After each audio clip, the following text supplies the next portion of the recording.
어머니, 멍멍멍 해보세요. 큰 소리로 짖어보세요. 며느리가 차가운 눈빛으로 말했습니다. 뭐라고? 못 들었어요? 큰 소리로 멍멍멍 해보시라고요. 도둑이 들어오면 큰 소리로 짖어야죠. 어머니는 개잖아요. 가족 하와이 여행 당일 아침 70세 박순자는 자신의 귀를 의심했습니다. 비행기표는 3장뿐이었습니다. 남편 두고 혼자 일군 건물 3채, 그 임대료로 아들 내외 뒷바라지하며 40년을 살았는데 돌아온 건 개 취급이었습니다. 캐리어를 끌고 나가는 며느리, 고개 숙인 채 따라가는 아들. 손녀 서연만이 울먹이며 뒤돌아봤지만 현관문은 쾅 닫혔습니다. 텅 빈 집에 혼자 남은 순자. 그날 밤 남편 영정 앞에서 밤새 울었습니다. 그리고 다음 날 순자는 건물 3채를 전부 팔아버렸습니다. 가족이 하와이에서 돌아왔을 때 집은 텅 비어 있었고 시어머니는 흔적도 없이 사라진 뒤였습니다. 며느리 한소라는 그때 알지 못했습니다. 그 한마디가 자신의 인생을 통째로 뒤바꿔 놓을 거라는 걸, 그리고 무릎 꿇고 용서를 빌게 될 거라는 걸. 오늘은 70세 어머니가 며느리에게 개 취급당하다가 건물 3채를 팔고 흔적 없이 사라진 통쾌한 이야기를 들려드릴게요. 만약 여러분이 평생 가족을 위해 희생했는데 어느 날 며느리가 멍멍멍 짖어보세요 라고 한다면 어떻게 하시겠어요? 영상 끝까지 함께 해주세요. 새벽 5시 박순자는 잠에서 깨어 거실로 나왔습니다. 거실에는 3개의 캐리어가 가지런히 놓여 있었어요. 오늘은 가족들이 하와이로 떠나는 날이었습니다. 순자는 설레는 마음으로 캐리어들을 바라보다가 부엌으로 향했어요. 여행 가기 전에 든든하게 아침이라도 먹여보내야겠다는 생각이었죠. 순자가 냄비에 물을 올리고 있을 때 안방에서 며느리 한소라가 나왔습니다. 소라는 순자를 힐끗 보더니 아무 말 없이 캐리어를 열어 짐을 확인했어요. 순자는 며느리에게 다가가 조심스럽게 물었습니다. 소라야, 나도 뭐 챙길 거 있을까? 여행 가방이 어디 있더라? 소라가 고개를 들어 시어머니를 올려다봤습니다. 그 눈빛이 차가웠어요. 어머니는 안 가세요. 표 3장만 끊었거든요. 순자는 멈칫했습니다. 귀를 잘못 들은 줄 알았어요. 분명 한 달 전부터 가족여행이라고 했었습니다. 순자는 손녀 서연이랑 비행기 타면 뭘 먹을지, 바다에서 뭘 할지 매일 밤 상상하며 잠들었거든요. 그게 무슨 소리야? 가족여행이라며. 가족이요? 어머니는 집 지키셔야죠. 빈집에 누가 있어요? 그때 아들 재원이 방에서 나왔습니다. 순자는 아들을 바라봤어요. 재원이라면, 아들이라면 뭐라고 해줄 거라고 생각했습니다. 그런데 재원은 어머니 눈을 피했어요. 고개를 숙인 채 운동화 끈을 묶는 척 했습니다. 재원아. 순자가 아들을 불렀습니다.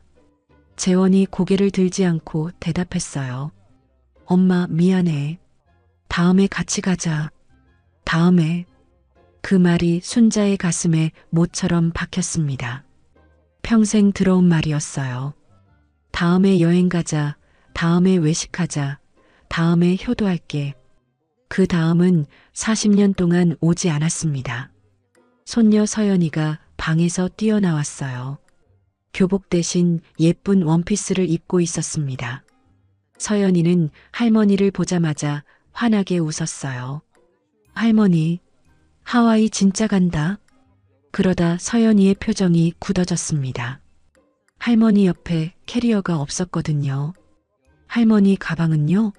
할머니도 같이 가야지. 소라가 딸의 팔을 잡아 끌었습니다. 할머니는 안 가셔. 어른 일에 끼어들지 마. 왜요? 할머니도 가족이잖아요. 서연이가 목소리를 높였습니다. 17살 손녀의 눈에 눈물이 고였어요. 순자는 그런 손녀가 기특하면서도 마음이 아팠습니다. 서연아, 괜찮아. 할머니는 다음에 갈게. 순자가 손녀의 머리를 쓰다듬으며 말했어요. 또 다음이었습니다. 자신의 입에서 나온 그 말이 씁쓸했어요. 소라가 캐리어를 끌며 현관으로 향했습니다. 그러다 문득 걸음을 멈추고 뒤돌아섰어요. 소라가 시어머니에게 천천히 다가왔습니다. 어머니, 집 잘 지키셔야 해요. 그래, 알았다. 멍멍멍 해보세요. 순자는 자신의 귀를 의심했습니다. 며느리의 얼굴을 바라봤어요. 소라는 비웃는 표정이었습니다. 뭐라고? 못 들었어요? 큰 소리로 멍멍멍 해보시라고요. 도둑이 들어오면 큰 소리로 짖어야죠. 순자의 다리에 힘이 풀렸습니다. 70년을 살면서 이런 모욕을 당해본 적이 없었어요. 남편 없이 혼자 건물 세 채를 지키며 그 임대료로 아들 내외를 뒷바라지했습니다. 손녀 학원비, 며느리 명품 가방, 아들 사업 자금, 전부 순자의 호주머니에서 나왔어요.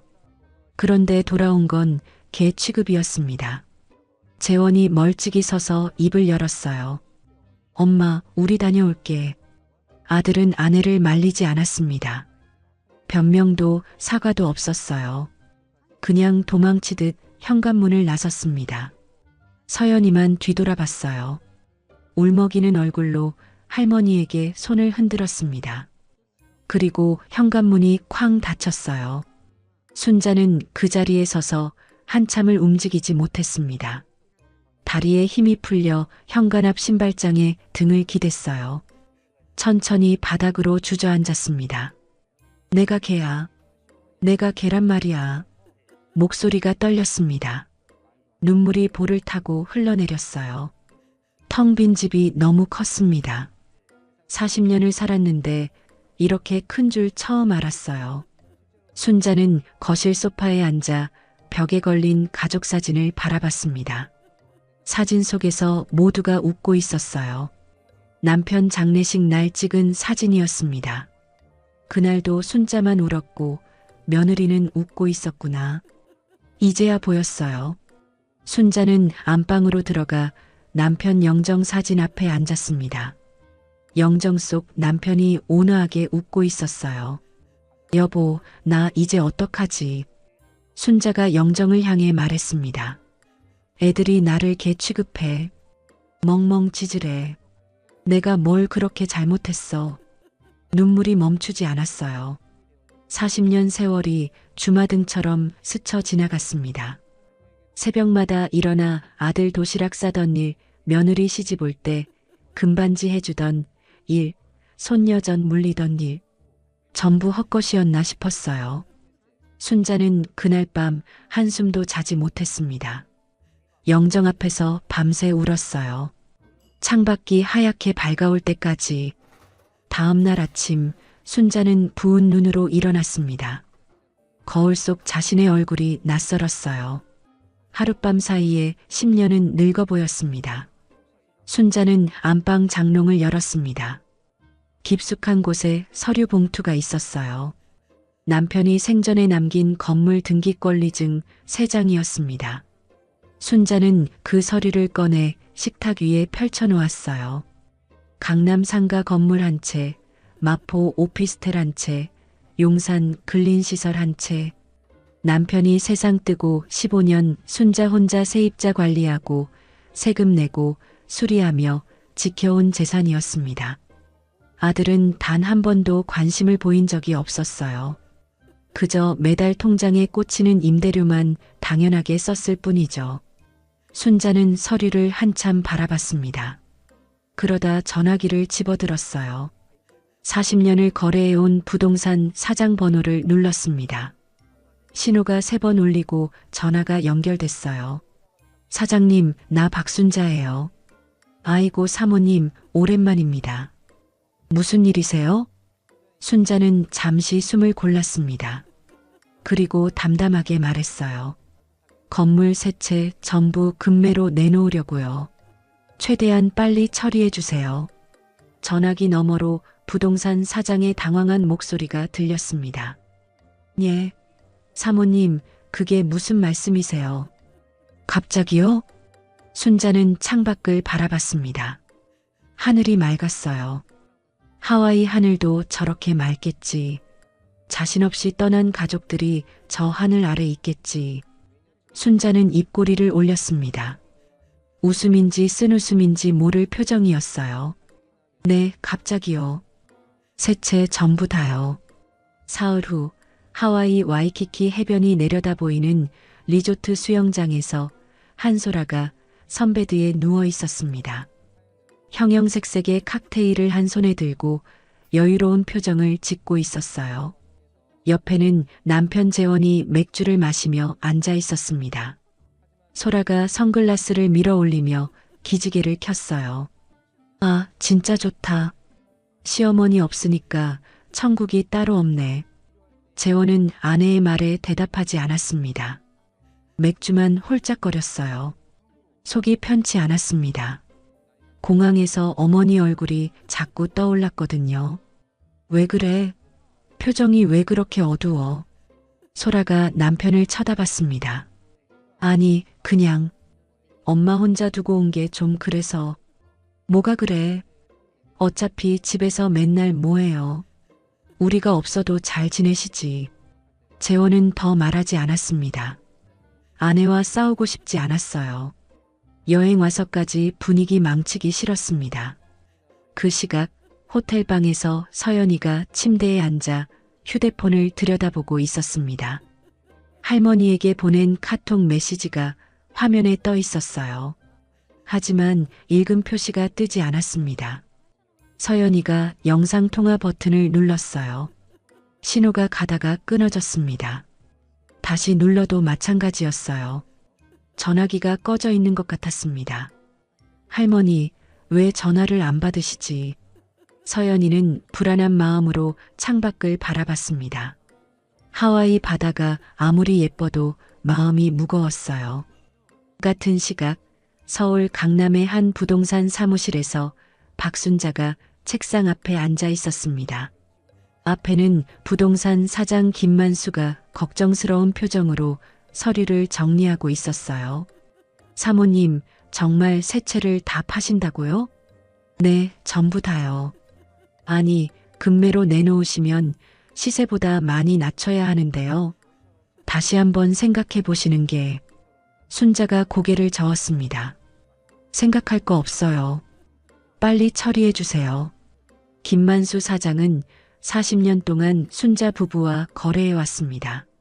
남편 박상철이 살아있을 때부터 건물 매매를 도왔어요. 그래서 더 걱정이 됐습니다. 사모님, 혹시 무슨 일 있으세요? 아드님이 사업이 안 좋다거나. 순자가 쓴웃음을 지었습니다. 사장님, 내가 이 건물들 왜 팔겠어요? 그러니까요. 제가 이해가 안 돼서. 며느리가 그러더라고요. 나더러 개래요. 멍멍 짖으래요. 김만수 사장이 할 말을 잃었습니다. 입을 벌렸다 닫았어요. 그러니까 이제 내 인생 찾으려고요. 이 건물들, 내가 이 집안에 묶여 있는 이유거든요. 순자는 담담하게 말했습니다.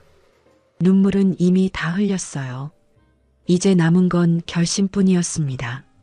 그날 오후 순자는 첫 번째 건물 매매 계약서에 도장을 찍었습니다. 손이 떨리지 않았어요. 오히려 후련했습니다. 나흘째 되는 날 두 번째 건물 계약이 끝났습니다. 닷새째 되는 날 마지막 세 번째 건물까지 모두 넘겼어요. 금매라 시세보다 낮았지만 그래도 세 채를 합치니 큰 금액이었습니다. 엿새째 되는 날 아침 순자가 은행에 갔습니다. 건물 매각 대금을 새로 만든 계좌로 이체했어요. 은행 직원이 금액을 보고 눈이 동그래졌습니다. 고객님, 이체 금액이 맞으십니까? 네, 맞아요. 혹시 확인 전화 같은 거 필요하시면? 필요 없어요. 내 돈이니까. 순자는 담담하게 처리를 끝내고 은행을 나왔습니다. 거리에 봄바람이 불었어요. 등에 진 짐을 내려놓은 것처럼 발걸음이 가벼웠습니다. 집에 돌아온 순자는 자신의 방으로 갔습니다. 작은 여행 가방 하나를 꺼냈어요. 이 가방은 남편과 신혼여행 갈 때 샀던 거였습니다. 딱 한 번 쓰고 40년 동안 장롱에 처박아뒀어요. 순자는 가방에 옷 몇 벌을 챙겨 넣었습니다. 많이 필요 없었어요. 그 다음 남편 영정 사진을 조심스럽게 쌌습니다. 마지막으로 손녀 서연이가 어릴 때 그려준 그림을 꺼냈어요. 삐뚤빼뚤한 글씨로 할머니 사랑해요라고 쓰여 있었습니다. 순자는 그 그림을 한참 바라보다가 가방에 넣었습니다. 며느리 방과 아들 방은 건드리지 않았어요. 자기 물건만 챙겼습니다. 깨끗하게 떠나고 싶었거든요. 순자는 책상 앞에 앉아 편지를 썼습니다. 펜을 잡은 손이 잠시 멈췄어요. 무슨 말을 써야 할지 몰랐습니다. 원망하는 말을 쓰고 싶지는 않았어요. 한참을 고민하다 천천히 펜을 움직였습니다. 재원아, 엄마는 더 이상 이 집의 개가 아니란다. 건물은 다 팔았고 엄마는 떠난다. 원망하지 말고 잘 살아라. 서연이 대학 등록금은 엄마 방 옷장 서랍에 있다. 그것만은 손녀에게 꼭 전해다오. 순자는 편지를 접어 책상 위에 올려놓았습니다. 그리고 방을 한번 둘러봤어요. 40년을 살았던 방이었습니다. 기쁜 일도 많았고 슬픈 일도 많았어요. 남편과 함께했던 시간, 아들 키우며 보냈던 세월, 전부 이 방에 담겨 있었습니다. 잘 있어. 순자가 작게 말했어요. 방에게 인사하는 것인지, 지난 세월에게 인사하는 것인지 자신도 몰랐습니다. 현관문을 나서는 순자의 발걸음이 잠시 멈췄어요. 뒤를 돌아봤습니다. 마지막이 될지도 모르는 집이었어요. 40년 살았는데 이렇게 떠나는구나. 순자는 혼잣말을 하고 문을 닫았습니다. 서울역은 사람들로 북적였습니다. 순자가 매표소에서 부산행 기차표를 끊었어요. 대합실 의자에 앉아 휴대폰을 꺼냈습니다. 40년 지기 친구 이정숙의 번호를 눌렀어요. 신호가 2번 울리고 정숙이 받았습니다. 순자야. 웬일이야? 정수가 나 오늘 부산 간다. 뭐? 갑자기? 무슨 일 있어? 순자의 목소리가 떨렸습니다. 아무렇지 않은 척 했는데 친구 목소리를 들으니 눈물이 났어요. 며칠 신세 좀 지자. 자세한 건 가서 얘기할게. 야, 울고 있어? 대체 무슨 일이야? 가서 얘기한다니까. 순자가 전화를 끊었습니다. 눈물을 손등으로 훔쳤어요. 기차가 출발했습니다. 순자는 창가 자리에 앉아 밖을 바라봤어요. 서울 풍경이 빠르게 지나갔습니다. 한강이 보이고 아파트 단지가 보이고 산이 보였어요. 순자는 가방에서 남편 사진을 꺼냈습니다. 사진 속 남편이 웃고 있었어요. 여보, 나 도망가는 거야. 비겁하지? 순자가 사진에 속삭였습니다. 근데 더 못 살겠어. 개 취급당하면서 못 살겠어. 눈물이 또 흘러내렸어요. 순자는 사진을 가슴에 품고 창밖을 바라봤습니다. 기차는 점점 서울에서 멀어지고 있었습니다. 2시간 반 후 부산역에 기차가 도착했습니다. 순자가 가방을 들고 플랫폼에 내렸어요. 출구 쪽에 정숙이 서 있었습니다. 정숙은 순자를 보자마자 달려왔어요. 야, 박순자. 정숙이 순자를 꼭 껴안았습니다. 순자의 몸이 떨리고 있었어요. 야, 대체 무슨 일이야? 전화로 울먹거리더니 순자가 친구 품에서 참았던 울음을 터뜨렸습니다. 역 안에 있던 사람들이 힐끗힐끗 쳐다봤어요. 하지만 순자는 신경 쓰지 않았습니다. 그냥 울었어요. 40년 친구 품에서 실컷 울었습니다. 정숙이 순자의 등을 토닥거렸어요.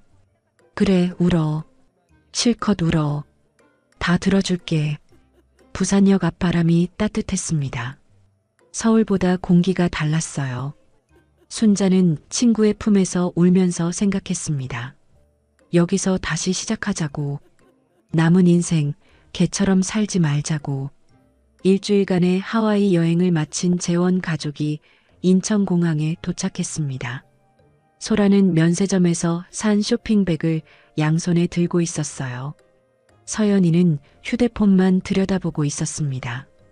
일주일 내내 할머니에게 연락이 안 됐거든요. 엄마, 할머니 전화가 계속 꺼져 있어. 서연이가 걱정스러운 목소리로 말했습니다. 집에 가면 있겠지. 어디 가시겠어? 소라가 대수롭지 않게 대답했어요. 집 앞에 택시가 섰습니다. 재원이 캐리어를 끌고 현관문 앞에 섰어요. 비밀번호를 누르고 문을 열었습니다. 집안이 어두웠습니다. 불이 꺼져 있었어요. 재원이 거실 불을 켰습니다. 엄마 왔어요. 재원이 소리쳤습니다. 대답이 없었어요. 소라가 부엌 쪽을 둘러봤습니다. 어머니, 우리 왔어요. 소라도 소리쳤습니다. 역시 대답이 없었어요. 서연이가 할머니 방으로 달려갔습니다. 방문을 열었어요. 방이 텅 비어 있었습니다. 할머니, 서연이가 외쳤습니다. 아무도 없었어요. 옷장을 열어봤습니다. 할머니 옷이 대부분 사라져 있었어요. 재원이 어머니 방으로 들어왔습니다. 방 안을 둘러보다가 책상 위에 놓인 편지를 발견했어요. 손이 떨리며 편지를 집어들었습니다. 재원아, 엄마는 더 이상 이 집의 개가 아니란다. 첫 줄을 읽는 순간 재원의 얼굴이 창백해졌습니다. 건물은 다 팔았고 엄마는 떠난다. 원망하지 말고 잘 살아라. 서연이 대학 등록금은 엄마 방 옷장 서랍에 있다. 그것만은 손녀에게 꼭 전해다오. 재원의 손에서 편지가 떨어졌습니다. 무릎에 힘이 풀려 그 자리에 주저앉았어요. 여보, 왜 그래? 무슨 편지야? 소라가 다가와 바닥에 떨어진 편지를 주워들었습니다. 편지를 읽는 소라의 눈이 점점 커졌어요. 건물을 팔았다고? 세 채를 다? 소라의 목소리가 날카롭게 올라갔습니다. 편지를 든 손이 바들바들 떨렸어요. 장난하는 거지? 이거 어머니가 쓴 거 맞아? 재원이 고개를 숙인 채 대답하지 않았습니다. 믿고 싶지 않았어요. 하지만 어머니 글씨가 분명했습니다. 소라가 휴대폰을 꺼내 부동산에 전화를 걸었습니다. 신호가 갔어요. 상대방이 받았습니다. 여보세요. 거기 만수부동산이죠? 박순자 사모님 건물권으로 전화했는데요. 소라가 다급하게 말했습니다. 아, 네. 사모님 건물은 지난주에 세 채 전부 매각 완료됐습니다. 뭐라고요? 그게 무슨 소리예요? 엿새 전에 사모님이 직접 오셔서 계약하셨어요. 금매로 내놓으셔서 빨리 처리됐습니다. 소라가 전화기를 바닥에 던졌습니다. 휴대폰이 바닥에 부딪혀 튕겨나갔어요. 미쳤어. 그 노인네가 완전히 미쳤어. 소라가 소리를 질렀습니다. 거실을 돌아다니며 물건을 집어던졌어요. 쿠션이 날아가고 리모컨이 벽에 부딪혔습니다. 서연이가 할머니 방 옷장을 열었습니다. 서랍을 당기자 봉투 묶음이 보였어요. 봉투마다 서연이 대학 등록금이라고 적혀 있었습니다. 서연이가 봉투를 꺼내 열어봤어요. 10,000원짜리, 50,000원짜리 지폐가 빼곡히 들어 있었습니다. 봉투가 20개도 넘었어요. 아빠, 이거 봐요. 서연이가 아버지를 불렀습니다. 재원이 비틀거리며 다가왔어요. 봉투 묶음을 보는 순간 재원의 눈에서 눈물이 흘러내렸습니다. 봉투 겉면에 날짜가 적혀 있었어요. 가장 오래된 건 17년 전이었습니다. 서연이가 태어난 해였어요. 엄마가 이걸 17년 동안 모은 거야. 재원이 봉투를 손에 쥐고 바닥에 엎드렸습니다. 엄마가 이렇게까지 했는데 나는 뭘 한 거야? 재원이 통곡했습니다. 서연이가 아버지 옆에 무릎을 꿇고 같이 울었어요. 소라가 방으로 들어왔습니다. 바닥에 엎드려 우는 남편과 딸을 봤어요. 그리고 봉투 묶음을 봤습니다. 울고 있을 때야? 당장 어머니 찾아서 그 돈 어디 있는지 알아내야지. 소라가 남편을 다그쳤습니다. 재원이 벌떡 일어났어요. 눈이 충혈되어 있었습니다. 지금 네가 할 소리야? 재원의 목소리가 낮게 깔렸습니다. 뭐? 엄마한테 멍멍 짖으라고 한 게 누군데? 개처럼 집이나 지키라고 한 게 누군데? 재원이 처음으로 아내에게 소리쳤습니다. 소라가 한 발 물러섰어요. 남편이 이렇게 화내는 건 처음 봤거든요. 그건 그냥 한 말이잖아. 그냥이라고?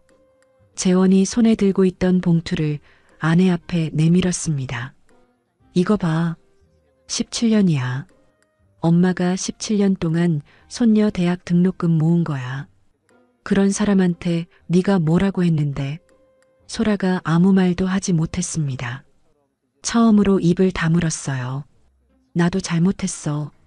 엄마 앞에서 아무 말도 못하고 도망친 나도 잘못했어. 근데 너는 정말. 재원이 말을 잇지 못하고 방을 나갔습니다. 현관문을 열고 밖으로 나갔어요. 쾅 하고 문이 닫혔습니다. 서연이가 봉투 묶음을 꼭 껴안고 울었습니다. 할머니가 17년 동안 자신을 위해 돈을 모았다는 사실이 가슴을 후벼 팠어요. 할머니 어디 있어요? 서연이가 흐느꼈습니다. 다음 날 재원이 경찰서를 찾아갔습니다. 실종 신고를 하려고 했어요.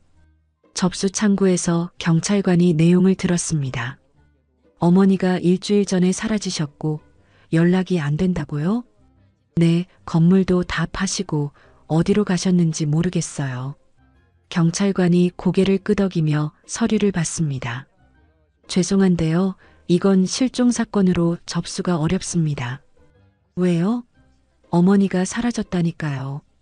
성인이 스스로 재산 정리하고 떠난 경우는 실종이 아닙니다. 본인 의지로 떠나신 거잖아요. 재원이 할 말을 잃었습니다. 경찰 말이 맞았어요. 어머니는 납치당한 게 아니었습니다. 스스로 떠난 거였어요. 아드님, 어머니가 왜 떠나셨는지 생각해 보시는 게 좋을 것 같습니다. 경찰관이 조심스럽게 말했습니다. 재원은 아무 말도 못하고 경찰서를 나왔어요. 그날 밤 서연이가 방에서 할머니 친구들 연락처를 찾기 시작했습니다. 할머니 휴대폰은 꺼져 있고 집 전화도 없어서 직접 수소문하는 수밖에 없었어요. 서연이는 할머니가 평소에 자주 하시던 말씀을 떠올렸습니다. 내 친구 정숙이가 부산에 있는데 그 친구는 진짜 의리가 있어. 정숙, 부산. 서연이가 휴대폰을 들고 검색을 시작했습니다. 부산 이정숙으로는 찾을 수가 없었어요. 정보가 너무 없었습니다. 서연이는 포기하지 않았습니다. 할머니 방으로 가서 남아있는 물건들을 뒤졌어요. 서랍장, 책상, 옷장 구석구석을 살폈습니다. 오래된 수첩 하나가 나왔어요. 서연이가 수첩을 펼쳤습니다. 빛바랜 종이에 전화번호들이 적혀 있었어요. 그 중에 정숙이라는 이름이 보였습니다. 서연이가 그 번호로 전화를 걸었습니다. 신호가 갔어요. 여보세요? 낯선 여자 목소리가 들렸습니다. 저기, 혹시 이정숙 할머니 아니세요? 정숙이는 내 딸인데요. 누구세요? 아, 잘못 걸었습니다. 서연이가 실망하며 전화를 끊으려는데 문득 생각이 났어요. 저기요, 혹시 박순자라는 분 아세요? 제 할머니인데요. 박순자? 글쎄요, 우리 정숙이 친구 중에 있나? 잠깐만요. 전화기 너머로 웅성거리는 소리가 들렸습니다. 아, 미안해요. 모르겠대요. 아, 네. 감사합니다. 서연이가 전화를 끊었습니다. 수첩에는 다른 번호들도 있었어요. 서연이는 밤새 전화를 돌렸습니다. 한 통, 두 통, 10통. 대부분 잘못된 번호거나 모른다는 대답뿐이었어요. 새벽 2시가 넘었습니다. 서연이가 지쳐서 침대에 누웠어요. 눈을 감으면 할머니 얼굴이 떠올랐습니다. 현관에서 혼자 손 흔들던 모습, 그날 울먹이던 눈. 할머니, 꼭 찾을게요. 서연이가 다짐하며 눈을 감았습니다. 창밖으로 새벽빛이 희미하게 들어오고 있었어요. 2주 후 부산 해운대 근처 좁은 골목에 작은 분식집이 있었습니다. 간판에는 정숙이네 분식이라고 적혀 있었어요. 점심시간이라 손님들로 북적였습니다. 주방에서 박순자가 앞치마를 두르고 김밥을 말고 있었어요. 능숙한 손놀림으로 단무지와 시금치, 당근을 올리고 돌돌 말았습니다. 옆에서 정숙이 어묵 국물을 끓이고 있었어요. 야, 내 솜씨 여전하네. 손님들이 김밥 맛있다고 난리야. 정숙이 순자의 어깨를 툭 쳤습니다. 그래, 오랜만에 해보는 건데. 순자가 웃으며 대답했어요. 2주 전만 해도 매일 울던 사람이 맞나 싶을 정도로 표정이 밝아졌습니다. 김밥 2줄이요. 손님이 주문을 외쳤어요. 순자가 네 하고 대답하며 김밥을 썰기 시작했습니다. 점심시간이 지나고 손님이 빠지자 순자와 정숙이 구석 테이블에 앉았어요. 정숙이 식혜 2잔을 가져왔습니다. 야, 이제 좀 살 것 같지? 정숙이 물었습니다. 응, 정숙아. 내 덕분이야. 순자가 식혜를 한 모금 마셨어요. 무슨 덕? 40년 친구인데. 정숙이 손을 내저었습니다. 그러다 잠시 망설이더니 입을 열었어요. 있잖아. 나도 10년 전에 며느리한테 쫓겨나다시피 나왔어. 순자가 놀란 눈으로 친구를 바라봤습니다. 너도? 응. 아들이 장가가더니 완전 딴 사람이 됐어. 며느리 말이면 다 맞고 엄마 말은 다 틀리고. 정숙이 쓴웃음을 지었어요. 그래서 어떻게 했어?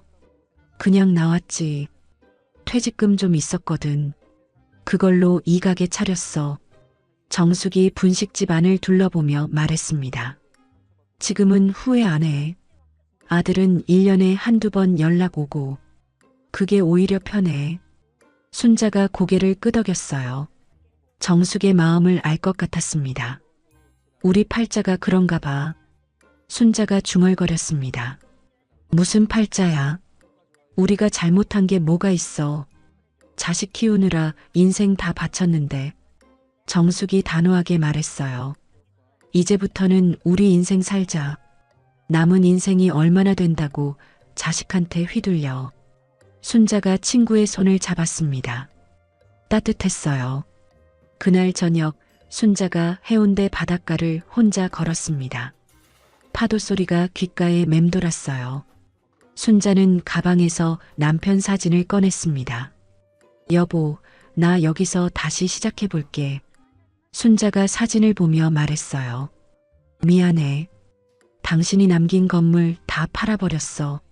근데 그 건물 때문에 내가 그 집에 묶여 있었거든. 바람이 불어 순자의 머리카락을 흩날렸습니다. 이제 나도 내 삶 좀 살아볼게. 지켜봐줘.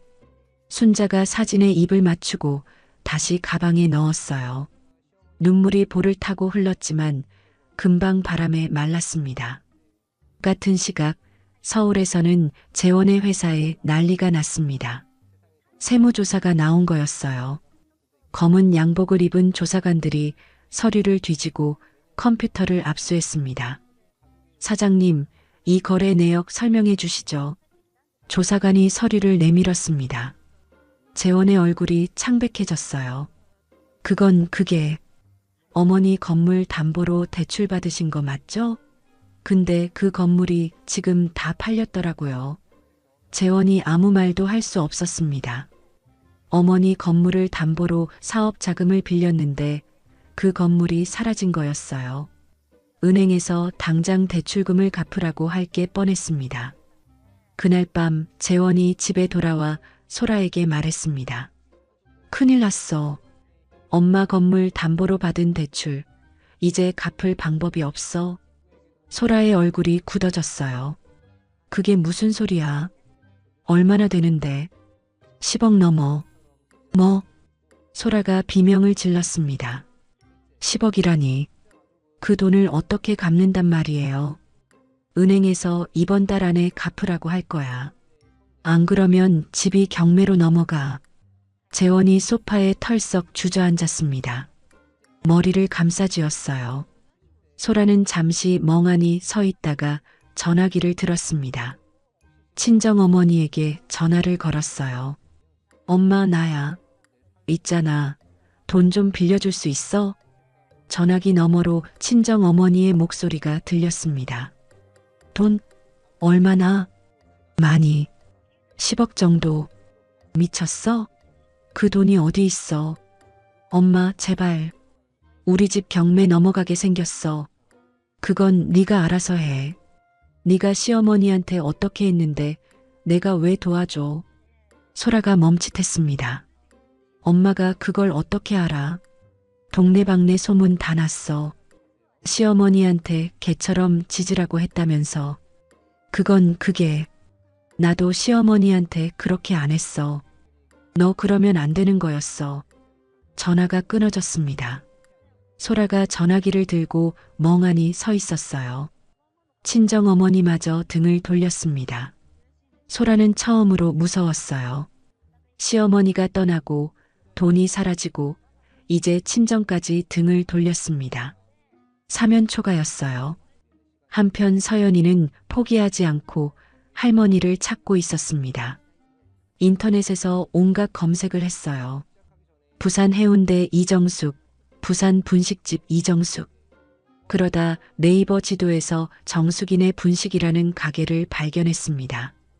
서연이가 가게 리뷰를 읽었어요. 최근 리뷰에 이런 글이 있었습니다. 새로 오신 할머니가 만드는 김밥이 진짜 맛있어요. 손맛이 장난 아님. 서연이의 심장이 빠르게 뛰었습니다. 새로 오신 할머니. 혹시? 서연이는 주소를 메모했어요. 부산 해운대구. 토요일에 몰래 다녀오기로 결심했습니다. 토요일 아침 서연이가 일찍 일어났습니다. 거실에서 아버지가 소파에 앉아 멍하니 허공을 바라보고 있었어요. 밤새 잠을 못 잔 것 같았습니다. 아빠, 나 친구 집에서 공부하고 올게. 서연이가 말했습니다. 거짓말이었어요. 그래, 조심해. 재원이 힘없이 대답했습니다. 딸이 어디 가는지 확인할 여유도 없었어요. 서연이가 집을 나서며 가방을 챙겼습니다. 가방 안에는 할머니가 좋아하시던 약과가 들어 있었어요. 편의점에서 산 거였습니다. 서울역에서 부산행 KTX를 탔습니다. 2시간 반. 서연이는 창밖을 바라보며 할머니 생각을 했어요. 제발 그 가게에 할머니가 계시기를. 부산역에 도착한 서연이가 지하철을 타고 해운대로 갔습니다. 스마트폰 지도를 보며 골목골목을 걸었어요. 헷갈리는 길이 많았습니다. 30분을 헤맨 끝에 정숙이네 분식 간판이 보였습니다. 서연이의 심장이 터질 것 같았어요. 천천히 가게 앞으로 다가갔습니다. 유리창 너머로 주방이 보였어요. 앞치마를 두른 할머니가 김밥을 썰고 있었습니다. 서연이가 멈춰섰습니다. 눈을 크게 떴어요. 그 뒷모습, 그 손놀림, 틀림없었습니다. 할머니. 서연이가 작게 중얼거렸어요. 그때 순자가 고개를 들었습니다. 우연히 창밖을 바라본 거였어요. 유리창 너머에 서 있는 소녀가 보였습니다. 순자의 눈이 커졌습니다. 손에 들고 있던 칼이 떨어졌어요. 서연아? 순자가 중얼거렸습니다. 서연이가 고개를 끄덕였어요. 눈에 눈물이 고여 있었습니다. 두 사람의 눈이 마주쳤습니다. 유리창 하나를 사이에 두고 순자의 눈에서도 눈물이 흘러내렸어요. 서연이가 분식집 문을 열고 안으로 뛰어들어갔습니다. 할머니, 서연이가 외치며 순자에게 달려갔어요.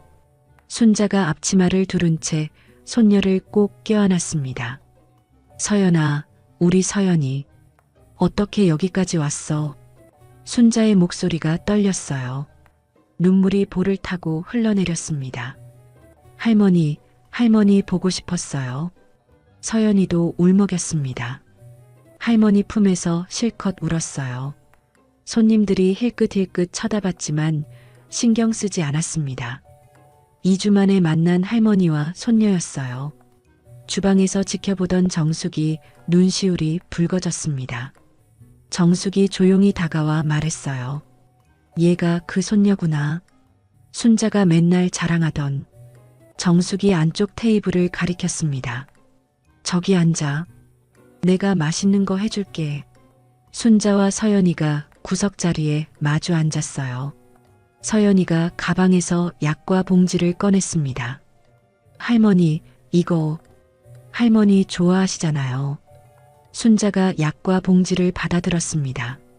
손녀가 자기가 좋아하는 걸 기억하고 있었어요. 눈물이 또 났습니다. 우리 서연이 이걸 어떻게 기억하고 할머니가 맨날 드시잖아요. 식혜랑 같이. 순자가 손녀의 손을 꼭 잡았어요. 따뜻했습니다. 근데 어떻게 여기를 찾았어? 아빠가 데려다 줬어? 서연이가 고개를 저었습니다. 아빠 몰라요. 친구 집에서 공부한다고 했어요. 거짓말하고 왔어? 네. 인터넷에서 찾았어요. 정숙이네 분식. 리뷰에 새로 오신 할머니가 김밥 맛있게 만든다고 해서요. 순자가 피식 웃었습니다. 손녀가 대견했어요. 우리 서연이가 탐정이네. 정숙이 떡볶이와 순대를 가져다 줬어요. 서연이가 젓가락을 들었습니다. 할머니, 집에 돌아가요. 아빠가 매일 울어요. 엄마도 요즘 말이 없고요. 서연이가 조심스럽게 말했습니다. 순자의 표정이 굳어졌어요. 서연아, 할머니는 아직 돌아갈 마음이 없어. 왜요? 할머니 없으니까 집이 집 같지 않아요. 서연이의 눈에 눈물이 고였습니다. 순자가 손녀의 머리를 쓰다듬었어요. 할머니도 서연이 보고 싶었어. 근데 아직은 그 집에 못 가겠어. 엄마 때문이에요? 엄마가 할머니한테 나쁘게 했잖아요. 나도 알아요. 순자가 잠시 침묵했습니다. 손녀가 다 알고 있었어요. 서연아, 이건 약속해줘. 할머니 여기 있는 거 부모님한테 당분간 비밀로 해줘. 왜요, 할머니? 아직은 그 사람들 얼굴 보기가 힘들어. 조금만 시간을 줘. 서연이가 고개를 끄덕였습니다. 할머니의 마음을 이해했어요. 알았어요. 비밀로 할게요. 순자가 손녀를 다시 껴안았습니다. 고마워, 우리 서연이. 떡볶이가 식어가고 있었어요. 서연이가 젓가락으로 떡볶이를 집어 할머니 앞에 내밀었습니다. 할머니도 드세요. 할머니는 됐어. 서연이나 먹어. 싫어요. 같이 먹어요. 순자가 웃으며 떡볶이를 받아 먹었습니다. 매콤달콤한 맛이 입안에 퍼졌어요. 손녀와 함께 먹으니 더 맛있었습니다. 다음 날 아침 순자가 서연이를 데리고 해운대 바닷가로 나갔습니다. 아침 바다는 잔잔했어요. 파도가 모래사장을 살짝 적시고 물러갔습니다. 두 사람이 나란히 모래사장을 걸었어요. 서연이가 운동화를 벗고 맨발로 물가를 걸었습니다. 할머니, 바다 진짜 좋다. 그치? 할머니도 처음 왔을 때 좋더라. 순자가 서연이 옆에서 걸으며 말했어요. 할머니가 모아둔 대학 등록금 내 방 서랍에 있을 거야. 아빠한테 받아서 꼭 대학 가야 한다. 서연이가 할머니를 바라봤습니다. 그 돈 봤어요. 17년 동안 모으신 거잖아요. 응, 우리 서연이 대학 보내려고 조금씩 모았어. 할머니 고마워요. 서연이가 할머니 팔짱을 꼈습니다. 순자가 손녀의 머리를 쓰다듬었어요. 서연아, 할머니 말 잘 들어. 공부 열심히 하고. 할머니는 여기서 잘 지낼 테니까 걱정하지 마. 할머니도 건강하셔야 해요. 아프시면 안 돼요. 알았어, 알았어. 순자가 웃었습니다. 손녀와 함께 걷는 바닷가가 평화로웠어요. 저녁이 되어 서연이가 서울로 돌아갈 시간이 됐습니다. 부산역까지 순자가 배웅을 나왔어요. 할머니, 저 또 올게요. 서연이가 개찰구 앞에서 말했습니다. 그래, 또 와. 근데 부모님한테는 알아요. 비밀이요. 서연이가 웃으며 대답했어요. 순자가 손녀를 한 번 더 꼭 안아줬습니다. 조심해서 가. 도착하면 연락하고. 네, 할머니. 서연이가 개찰구를 통과해 플랫폼으로 들어갔습니다. 기차에 올라 창가 자리에 앉았어요. 창문 너머로 할머니가 서 있었습니다. 기차가 출발했어요. 서연이가 창문에 손을 대고 할머니에게 손을 흔들었습니다. 순자도 손을 흔들었어요. 기차가 점점 멀어졌습니다. 순자는 기차가 완전히 사라질 때까지 플랫폼에 서 있었어요. 손녀가 떠나니 마음이 허전했습니다. 하지만 다시 온다고 했으니까 그 말을 믿기로 했어요. 2주가 지났습니다. 순자는 분식집에서 정숙과 함께 일하며 하루하루를 보냈어요. 단골 손님들이 하나둘 생겼습니다. 사장님, 이 할머니가 만든 김밥이 제일 맛있어요. 젊은 여자 손님이 엄지를 치켜 세웠어요. 순자가 쑥스럽게 웃었습니다.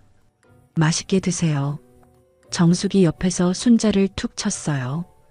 야, 너 인기 좋다. 내 가게 손님 다 뺏어가는 거 아니야? 무슨 소리야? 내 가게인데. 두 사람이 웃었습니다. 오랜만에 마음 편한 웃음이었어요. 저녁에 순자가 단골 할머니들과 화투를 쳤어요. 정숙이네 분식집 뒷방에서 5명이 둘러앉았습니다. 고돌이. 순자가 외쳤어요. 할머니들이 박수를 쳤습니다. 박 사장님, 화투도 잘 치시네. 옆집 미용실 사장 김말순이 혀를 내둘렀어요. 젊어서 좀 쳤지. 순자가 웃으며 대답했습니다. 소소한 행복이었어요. 서울에서는 느껴보지 못한 것들이었습니다. 남편 기일이 다가왔습니다. 순자가 부산 근처 절을 찾아갔어요. 작은 법당에서 스님이 독경을 해줬습니다. 순자가 남편 영정 앞에 절을 올렸어요. 여보, 나 이제 괜찮아. 내 삶을 찾은 것 같아. 영정 속 남편이 온화하게 웃고 있었어요. 당신 걱정하지 마. 나 잘 지낼게. 서연이도 잘 크고 있고. 순자가 향을 피우고 두 손을 모았습니다. 마음이 편안해졌어요. 며칠 후 순자가 해운대가 보이는 작은 원룸을 계약했습니다. 보증금과 월세가 비싸지 않은 곳이었어요. 창문을 열면 바다가 살짝 보였습니다.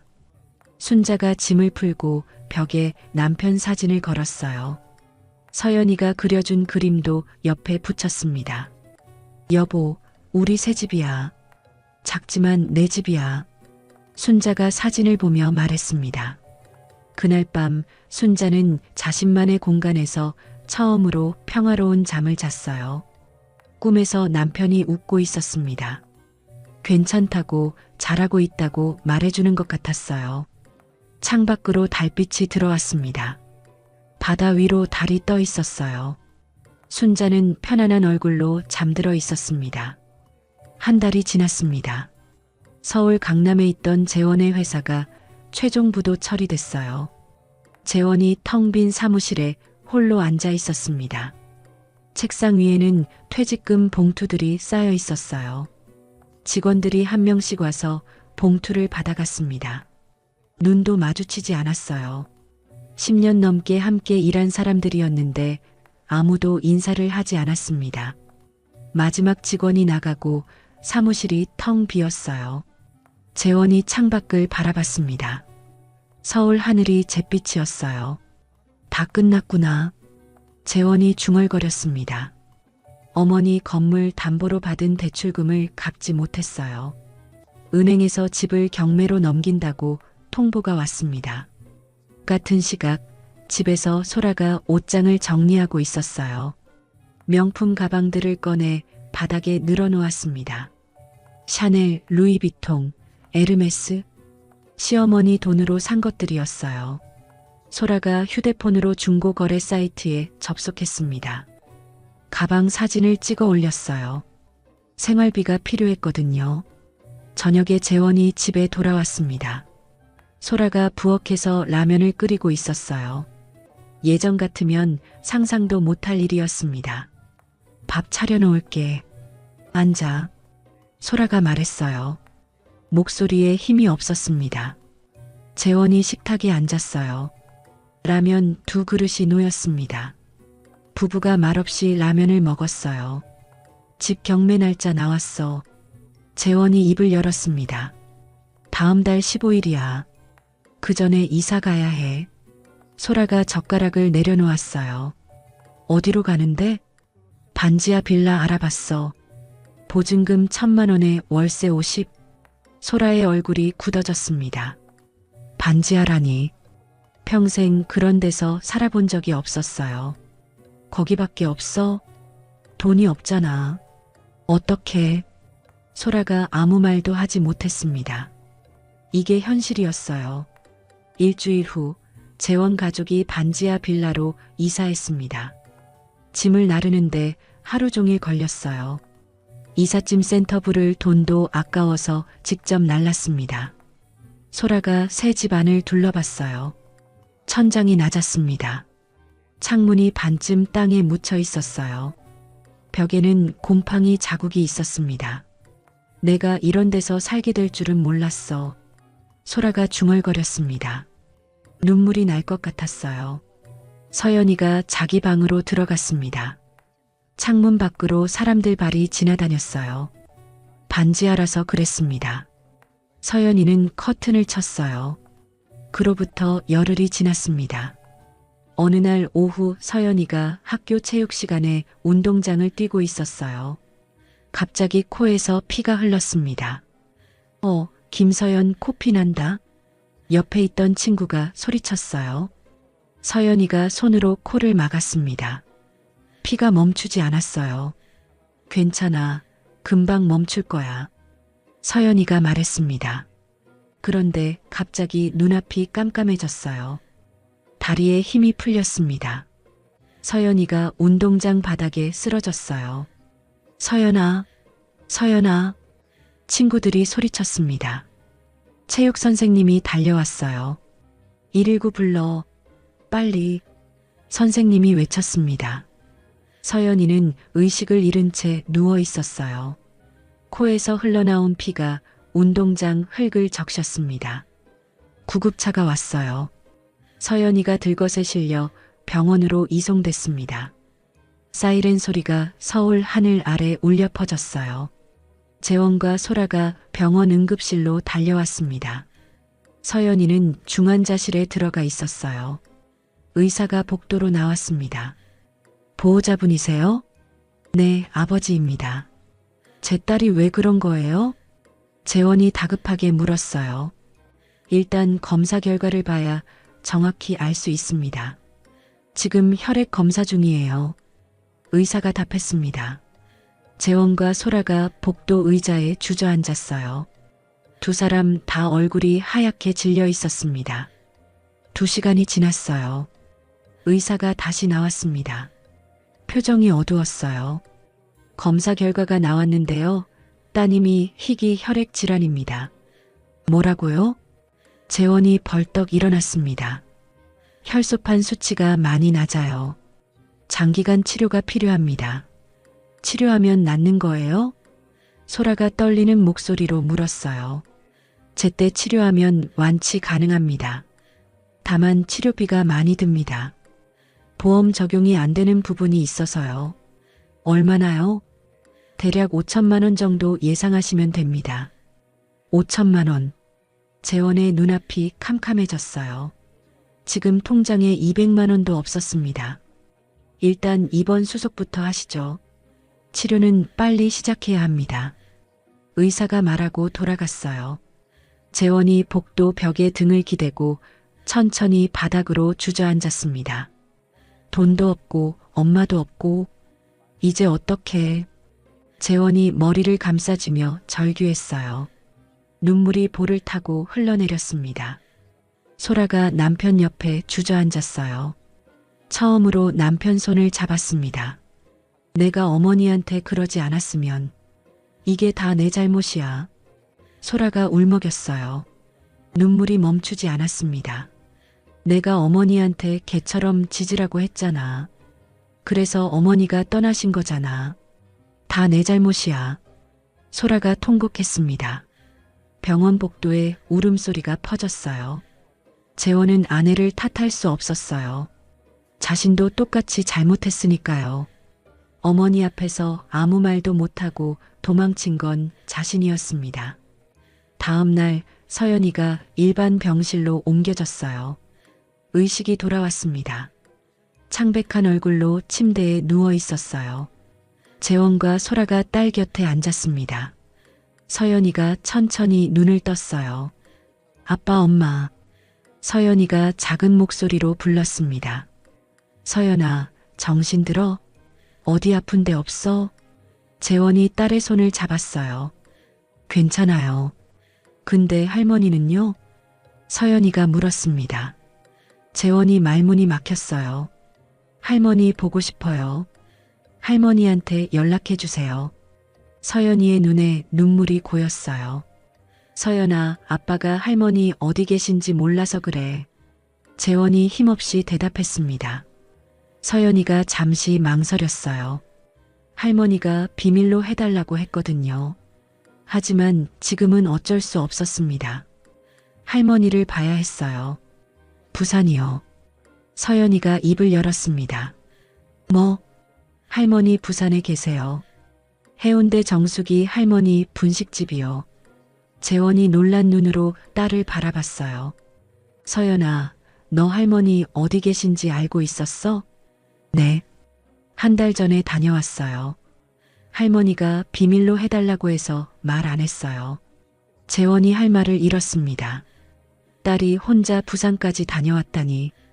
아빠, 할머니 데려와 주세요. 할머니 보고 싶어요. 서연이가 아버지 손을 꼭 잡았어요. 눈물이 볼을 타고 흘러내렸습니다. 재원이 딸의 손을 맞잡았어요. 그래, 아빠가 할머니 모시고 올게. 기다려. 재원이 자리에서 일어났습니다. 소라를 바라봤어요. 서연이 곁에 있어. 내가 엄마 모시고 올게. 소라가 고개를 끄덕였습니다. 가요. 어머니한테 내가 잘못했다고 전해요. 재원이 병실을 나섰어요. 다음 날 새벽 첫 기차를 타기로 했습니다. 부산으로, 어머니에게로. 밤새 잠을 이루지 못했어요. 어머니에게 뭐라고 말해야 할지 몰랐습니다. 용서해달라고 빌어야 할까? 그게 될까? 새벽 5시 재원이 서울역으로 향했습니다. 첫 기차표를 끊고 플랫폼에 섰어요. 기차가 들어왔습니다. 재원이 기차에 올라탔어요. 창가 자리에 앉아 창밖을 바라봤습니다. 어둠 속에서 서울 불빛이 멀어져 갔어요. 엄마 가고 있어요. 재원이 중얼거렸습니다. 눈물이 흘러내렸어요. 기차는 부산을 향해 달려가고 있었습니다. 그날 오전 재원이 해운대 골목을 걸었습니다. 스마트폰 지도를 보며 분식집을 찾았어요. 좁은 골목 끝에 정숙이네 분식 간판이 보였습니다. 재원이 가게 앞에 섰어요. 유리창 너머로 주방이 보였습니다. 앞치마를 두른 어머니가 김밥을 썰고 있었어요. 한 달 만에 보는 얼굴이었습니다. 재원은 선뜻 문을 열지 못했어요. 다리가 떨렸습니다. 어머니에게 뭐라고 말해야 할지 몰랐어요. 분식집 문이 열렸습니다. 정숙이 나왔어요. 재원을 위아래로 훑어봤습니다. 네가 그 아들이구나. 정숙의 목소리가 차가웠어요. 눈빛도 싸늘했습니다. 네, 맞습니다. 어머니 뵈러 왔습니다. 재원이 고개를 숙이며 대답했어요. 순자가 얼마나 울었는지 알아? 부산 와서 며칠을 울었어. 정숙이 팔짱을 끼며 말했습니다. 죄송합니다. 나한테 사과할 거 없어. 들어와. 정숙이 문을 열어줬어요. 재원이 천천히 안으로 들어갔습니다. 순자가 고개를 들었어요. 주방에서 나오던 순자가 아들을 보고 굳어졌습니다. 손에 들고 있던 접시가 흔들렸어요. 엄마. 재원이 어머니를 불렀습니다. 순자는 대답하지 않았어요. 표정이 돌처럼 굳어 있었습니다. 재원이 어머니 앞으로 다가갔어요. 그리고 무릎을 꿇었습니다. 분식집 바닥에 두 무릎을 대고 고개를 숙였어요. 엄마, 잘못했습니다. 재원의 목소리가 떨렸어요. 눈물이 볼을 타고 흘러내렸습니다. 제가 잘못했어요. 소라가 엄마한테 그렇게 말할 때 제가 막았어야 했어요. 근데 아무것도 못했어요. 순자는 아무 말 없이 아들을 내려다봤습니다. 용서해 주세요. 다시는 그러지 않을게요. 재원이 바닥에 이마를 대며 절을 했어요. 분식집 안에 있던 손님들이 놀란 눈으로 쳐다봤습니다. 순자가 천천히 입을 열었어요. 일어나. 재원이 고개를 들었습니다. 왜 왔어? 순자의 목소리가 건조했어요. 재원이 무릎을 꿇은 채 대답했습니다. 서연이가 병원에 입원했어요. 순자의 표정이 변했어요. 굳어있던 얼굴에 걱정이 스쳤습니다. 서연이가? 우리 서연이가? 네. 희귀 혈액 질환이래요. 병원에서 치료받고 있어요. 순자의 손이 떨렸어요. 접시를 테이블에 내려놓았습니다. 언제부터? 왜 이제 와서 얘기해? 엊그제 학교에서 쓰러졌어요. 서연이가 할머니 보고 싶다고 해서요. 재원이 눈물을 훔치며 말했어요. 서연이가 그러더라고요. 할머니 데려와 달라고. 할머니 보고 싶다고. 순자는 잠시 말이 없었어요. 손녀 생각에 가슴이 철렁했습니다. 정숙이 순자에게 다가왔어요. 야, 손녀가 아프다는데 가봐야지. 뭘 망설여. 정숙이 순자의 등을 떠밀었습니다. 당장 가. 짐 싸. 순자가 고개를 끄덕였어요. 천천히 주방을 나와 안쪽 방으로 들어갔습니다. 작은 가방에 옷 몇 벌을 챙겼어요. 방에서 나온 순자가 재원을 바라봤습니다. 나는 가도 예전처럼 안 살아. 순자의 목소리가 단호했어요. 이번엔 내 조건대로야. 알겠어? 뭐든 할게요, 엄마. 뭐든. 재원이 고개를 숙였습니다. 정숙이 순자를 껴안았어요. 가서 손녀 잘 챙기고 힘들면 언제든 연락해. 고마워, 정숙아. 내 덕분에 다시 살았어. 순자가 친구를 꼭 안아줬습니다. 40년 우정이었어요. 부산역에서 재원과 순자가 서울행 기차에 올랐습니다. 나란히 창가 자리에 앉았어요. 기차가 출발했습니다. 한참을 말없이 창밖을 바라봤어요. 재원이 조심스럽게 입을 열었습니다. 엄마, 그동안 어떻게 지냈어요? 봤잖아. 분식집에서 일했어. 순자가 짧게 대답했어요. 힘들지 않았어요? 힘들긴. 오히려 편했어. 내 집에 있는 것보다. 재원이 할 말을 잃었습니다. 어머니 말이 가슴에 비수처럼 꽂혔어요. 서연이만 아니었으면 절대 안 갔어. 순자가 창밖을 바라보며 말했습니다. 알아요, 엄마. 알아요. 재원이 고개를 숙였어요.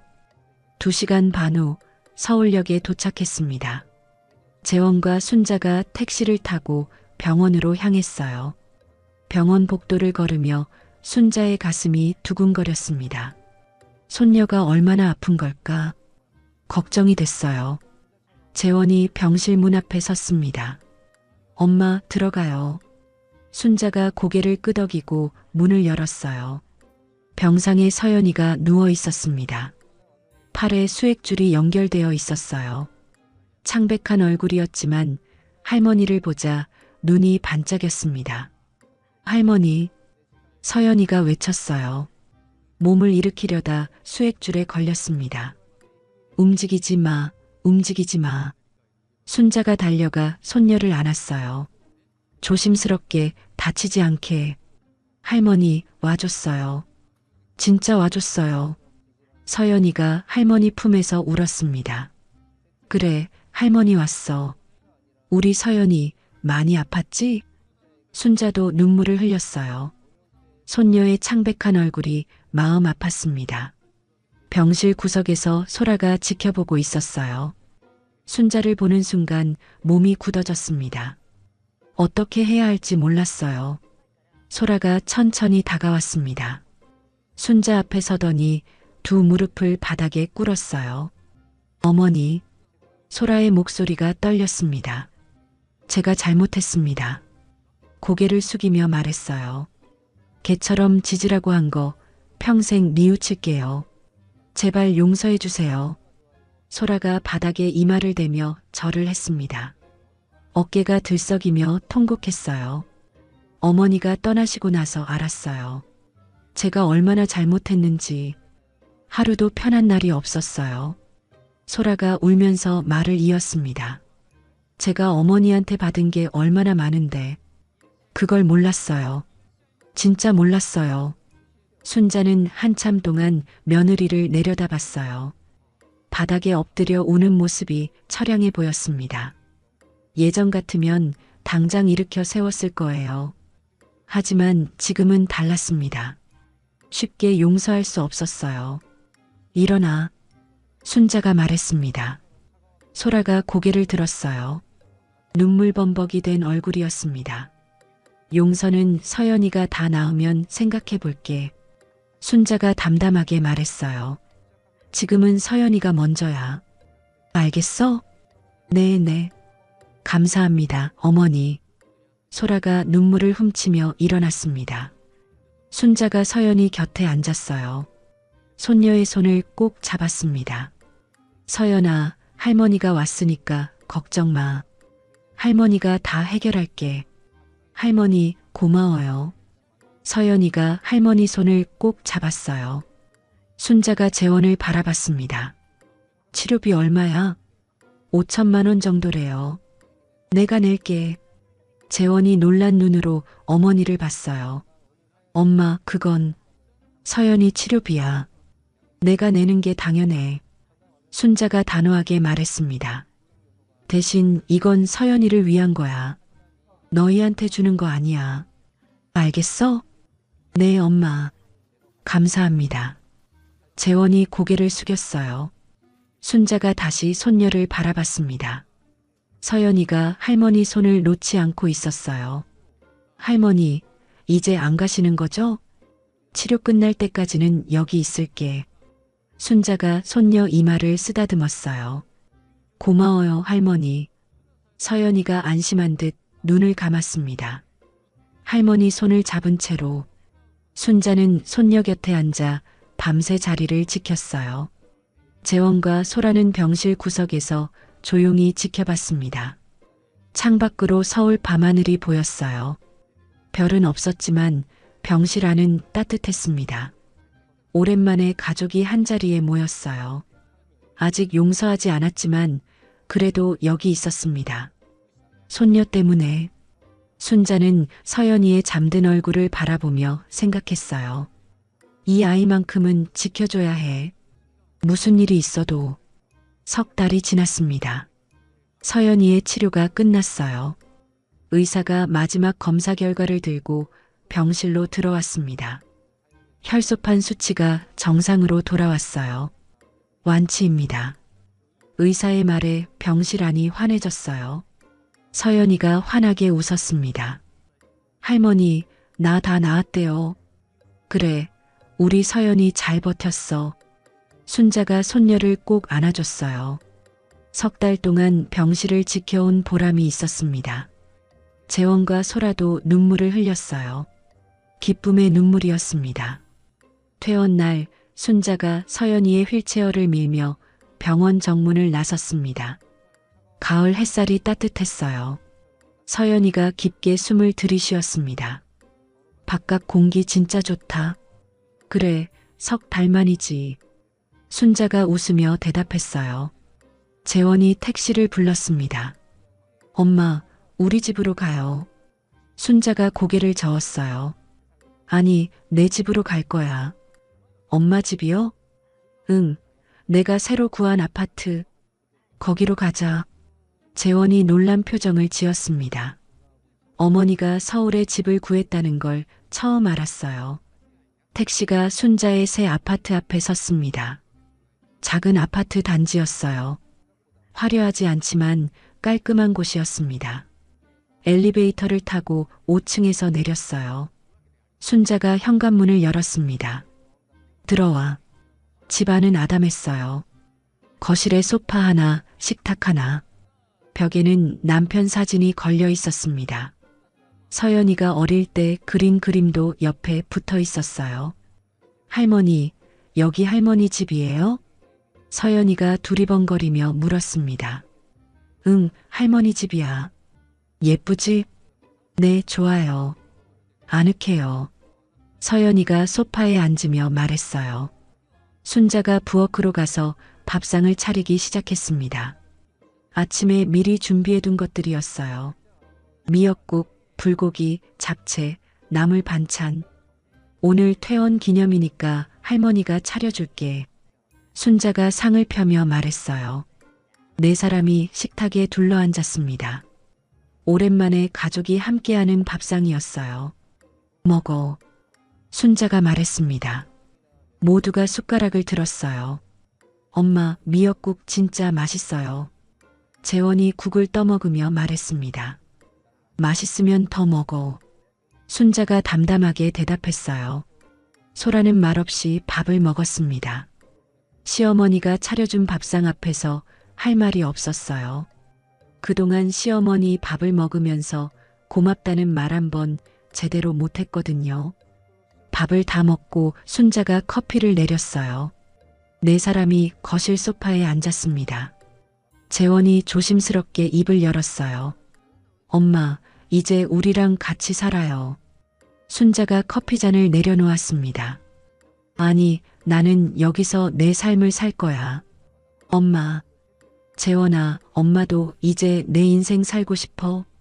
예전처럼 너희 뒤치다꺼리 하면서 못 살아. 순자의 목소리가 담담했어요. 단호하지만 차갑지는 않았습니다. 그동안 내가 뭘 바라고 살았는지 아니? 가족한테 인정받고 싶었어. 고맙다는 말 한마디, 수고했다는 말 한마디. 그게 그렇게 어려운 거였어? 재원이 고개를 숙였어요. 할 말이 없었습니다. 이제는 나도 내 삶 살 거야. 내가 먹고 싶은 거 먹고, 가고 싶은 데 가고, 눈치 안 보고. 순자가 창밖을 바라봤어요. 대신 서연이는 자주 보러 올게. 그리고 명절에는 가족이 다 모이는 거야. 내가 부르면 오는 거다. 네, 엄마. 알겠어요. 재원이 고개를 끄덕였습니다. 순자가 소라를 바라봤어요. 소라가 움찔했습니다. 너한테 할 말이 있어. 소라가 긴장한 표정으로 시어머니를 바라봤어요. 내가 그동안 너한테 잘못한 것도 있어. 내 말에 귀 기울이지 않았고 내 방식을 인정하지 않았어. 소라가 놀란 눈으로 시어머니를 봤습니다. 예상하지 못한 말이었어요. 하지만 그렇다고 네가 나한테 한 말은 용서가 안 돼. 개처럼 짖으라는 말, 그건 아니야. 죄송해요, 어머니. 소라가 고개를 숙였습니다. 앞으로 그런 일 없으면 돼. 서로 존중하면서 살자. 순자가 담담하게 말했어요. 네, 어머니. 정말 달라질게요.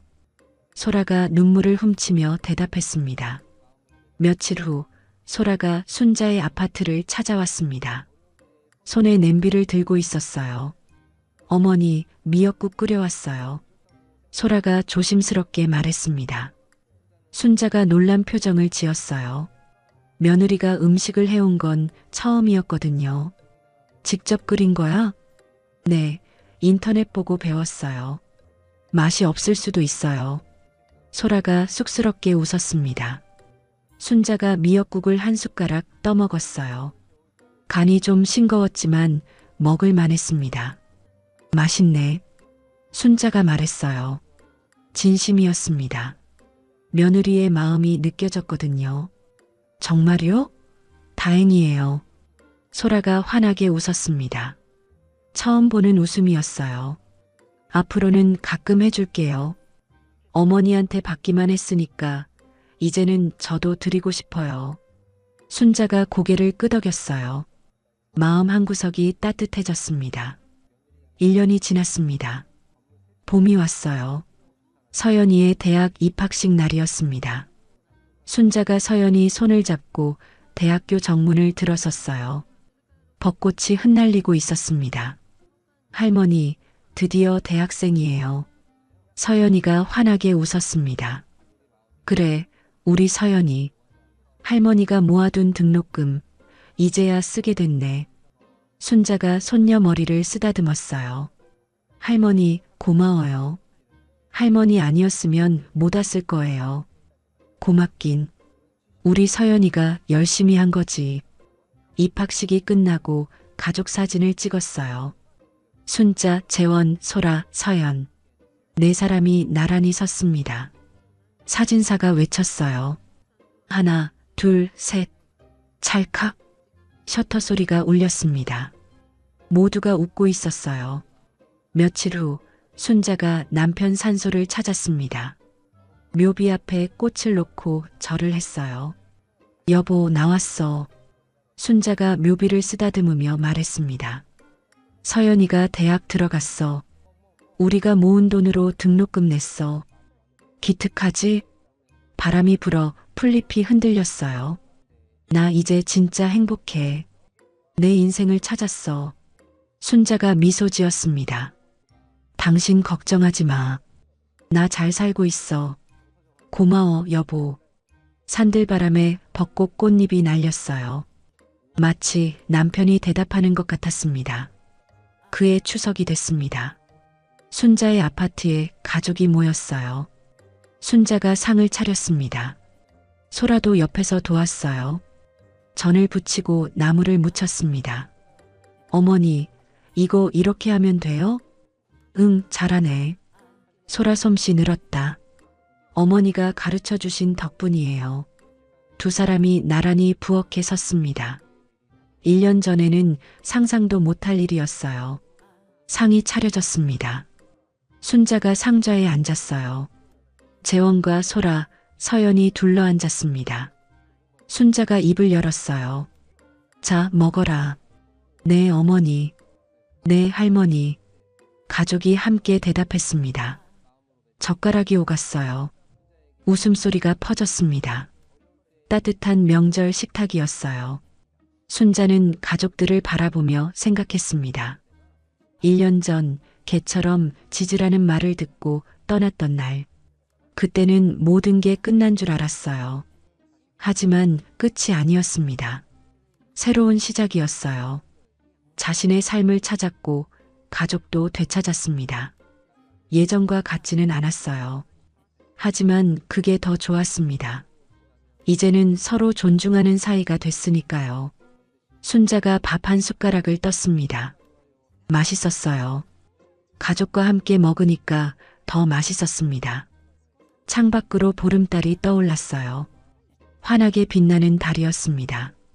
순자가 창밖을 바라보며 미소 지었어요. 마음속으로 남편에게 말했습니다. 여보, 나 이제 괜찮아. 진짜 괜찮아. 순자의 이야기 어떠셨나요? 겨울처럼 차가웠던 가족의 마음이 봄처럼 따뜻하게 녹아내리는 시간이 필요했어요. 얼어붙었던 관계도 진심 어린 사과와 노력 앞에서는 다시 피어날 수 있더라고요. 시작하기 전에 미리 말씀드려야 할 게 있었는데요. 며느리가 시어머니한테 멍멍멍 지져보라고 했다는 거. 말도 안 돼. 세상에 저런 며느리가 있어? 라고 생각하실 수도 있겠지만요.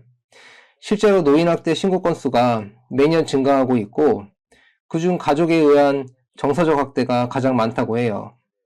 자식이나 며느리에게 무시당하고 모욕당하는 어르신들이 생각보다 정말 많으시대요. 순자처럼 용기 내서 벗어나시는 분들은 오히려 드문 경우라고 합니다. 다만 오늘 사연은 실제 경험담을 바탕으로 각색한 것이라는 점 양해 부탁드려요. 전달 과정에서 일부 과장이나 극적 요소가 더해졌을 수 있습니다. 하지만 이 이야기가 주는 교훈은 분명해요. 첫째, 내 재산은 내가 관리해야 해요. 자식에게 미리 다 넘기지 마시고 필요할 때 힘이 되어줄 수 있도록 본인 명의로 지키세요. 둘째, 누구에게도 함부로 대접받으면 안 돼요. 나이가 들어도 우리는 존중받을 자격이 있습니다. 개처럼 지지라는 말을 듣고 참으실 필요 없어요. 셋째, 진짜 가족은 피가 아니라 마음으로 맺어지는 거예요. 순자에게 정숙이 이모처럼 어려울 때 손 내밀어주는 사람이 진짜 가족입니다. 넷째, 늦었다고 생각할 때가 진짜 시작이에요. 순자는 70세의 새 삶을 시작했어요. 우리도 할 수 있습니다. 혹시 지금 자식이나 며느리에게 상처받고 계신 분들이 있다면 순자처럼 내 삶을 먼저 챙기셔도 괜찮아요. 죄책감 갖지 마시고 나를 아껴주는 사람들 곁에서 행복 찾으세요. 아무리 추운 겨울도 지나면 따뜻한 봄이 와요. 여러분의 봄도 반드시 찾아올 겁니다.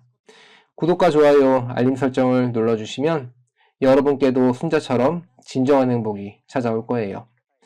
댓글로 시청하고 계신 지역과 오늘 사연에 대한 의견 남겨주세요. 순자네 사연 다음에도 재미있는 사연으로 또 찾아뵙겠습니다. 항상 건강하시고 행복하세요. 감사합니다.